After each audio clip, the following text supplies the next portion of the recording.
हमें सिर्फ कंपनी पर ध्यान देना है। एक कहानी बनानी होगी जिसमें अलेंड्रो की फैमिली सोफिया को बहुत अच्छी तरह जानती है, और वो भी काफी पहले से। क्या मजाक है ये?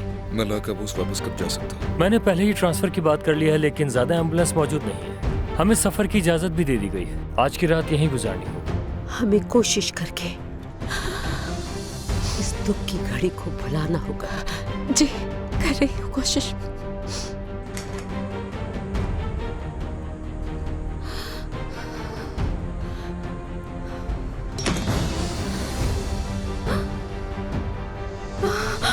अलेंड्रो, तुम जिंदा? मैं तो सिर्फ एक मोहरा थी। मैंने ये सारा प्लान हम दोनों के लिए बनाया है सोफिया। तुम्हें इतनी सी बात क्यों समझ नहीं आती? मुझे तुम्हारी दौलत में कोई दिलचस्पी नहीं है। अगर तुम सच में मुझसे मोहब्बत करते तो कभी धोखा नहीं देते।